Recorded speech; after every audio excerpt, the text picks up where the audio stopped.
یہ آئے ہیں پاکستان کی اکانومی کو ٹھیک کرنے، اور یہ پاکستان کی اکانومی کو، معیشت کو برباد کر چکے ہیں پہلے بھی، اور دوبارہ یہ بربادی کی طرف جائیں گے۔ اور اس میں سب سے زیادہ جو سفر کرنا ہے، میں نے، آپ نے، ہمارے بچوں نے، ہمارے رشتہ داروں نے، ہمارے عزیزوں نے، اور پاکستان کے عوام نے، جن پر ٹیکسوں کا بوجھ لادا جائے گا۔ اپنے عللے تللے انہوں نے ختم نہیں کرنے، اپنے اخراجات انہوں نے ختم نہیں کرنے، بلکہ یہ ہم سے ٹیکس وصول کریں گے، آئی ایم ایف سے قرضے لیں گے، ورلڈ بینک سے قرضے لیں گے، اپنے عللے تللے پورے کریں گے، سب کے سب مل کر، جو اس وقت سارے اس بوسیدہ نظام کے جو مراعات لے رہے ہیں اس بوسیدہ نظام سے، اور جو اس سارے رجیم چینج کے بینیفیشیل ہیں، ان سب وہ جو سب کے سب جو ہیں، وہ ان کی بات کر رہا ہوں۔ وہ ان قرضوں کی معیشت ہے، عیاشیاں انہوں نے کرنی ہیں، میں نے اور آپ نے نہیں کرنی۔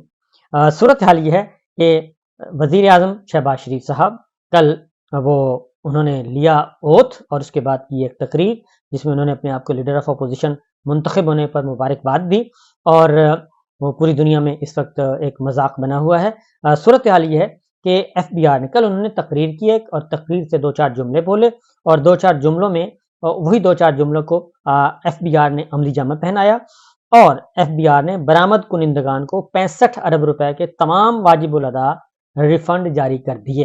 اور یہ انہوں نے اپنے پہلے قومی اسمبلی میں جو خطاب کیا، اس میں انہوں نے ریفنڈ جاری کرنے کی ہدایت کی تھی، اور انہوں نے فوری طور پہ یہ ریفنڈ جاری کر دیے۔ برآمد کنندگان کو ریفنڈ جاری کرنے سے برآمدات میں وہ کہتے ہیں بہتری اور زر مبادلہ کے ذخائر میں اضافہ ہوگا۔ تجارتی تنظیموں اور برآمدی شعبوں کی طرف سے وزیر اعظم کے اس اقدام کا خیر مقدم کیا گیا۔ اب 65 ارب روپیہ بیک جنبش قلم، یہ تو ریفنڈ جاری ہو گئے۔ پاکستان کے عوام کے لیے کیا ہوا؟ پاکستان کے عوام کو پنجاب میں آٹا ملے گا، اور وہ بھی غریبوں، مسکینوں اور خیرات اور صدقات کی صورت میں، اور اس میں نواز شریف صاحب کی تصویر لگانے کا حکم دیا گیا ہے۔ نواز شریف صاحب کی تصویر آٹے کی تھیلے پہ تو لگا دی گئی ہے، لیکن ان کو لایا گیا تھا وزیر اعظم بنانے کے لیے، ان کو بلایا گیا تھا، اور ان سے وکٹری اسپیچ کروائی گئی تھی، اور ان کو سب کچھ کیا گیا تھا، لیکن عین موقع پہ آ کے شہباز شریف صاحب کو سارے محسنوں نے، تمام محسنوں نے، جن پر انہوں نے احسانات کیے تھے، ان سب نے ان کو دیا دھوکہ، اور ان سے کیا فریب، اور ان کو کیا کارنر، اور سب کچھ لے خود ہی کھانے پینے میں ہو گئے۔ اب ان کے تصویر جو ہے وہ تھیلے پہ لگے گی، آٹے کے تھیلے پہ۔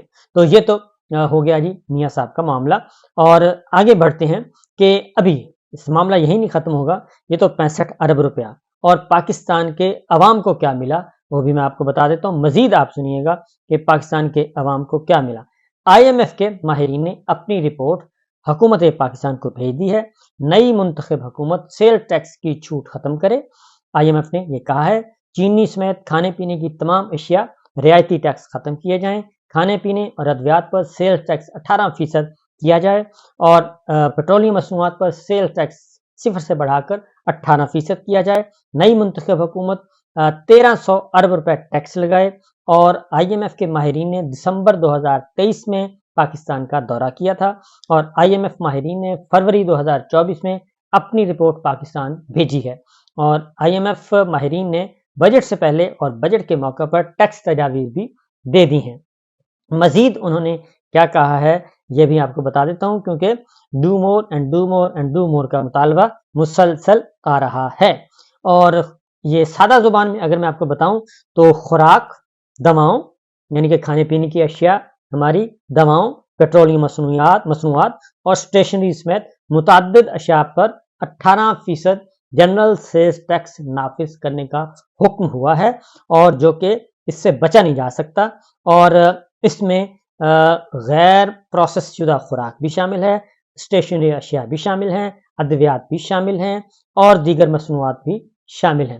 اور ان پر جب 18% سیل ٹیکس لگے گا تو 1300 ارب روپیہ میری اور آپ کی جیبوں سے وصول کیا جائے گا، اور یہ وصول کر کے خرچ کہاں پہ ہوگا؟ یہ مجھ پہ اور آپ پہ خرچ نہیں ہوگا، بلکہ انہوں نے جو قرض لیا ہے اس پہ خرچ ہوگا، اور قرض جو آئی ایم ایف سے لیا ان کے سود پہ خرچ ہوگا، اور جو قرض لیا ہے وہ میرے اور آپ پہ خرچ نہیں ہوا، اس میں سے کوئی پیسہ میری اور آپ کی فلاح کے لیے نہیں لگا، اور کیونکہ یہ سارے کا سارا جو ہے اپنے عللوں تللوں پہ لگا. آپ کو معلوم ہے کہ پچھلی کابینہ جو ہے وہ 86 ممبرز تقریباً 100 ارکان پر مشتمل تھی. ٹوٹل کابینہ 86 وزیر تھے اور باقی اسٹینڈنگ کمیٹی کے چیئرمین اور دیگر. یہ کو 100 سوا 100 کی کابینہ تھی. کسی قسم کا اپنے کٹ نہیں لگایا تھا.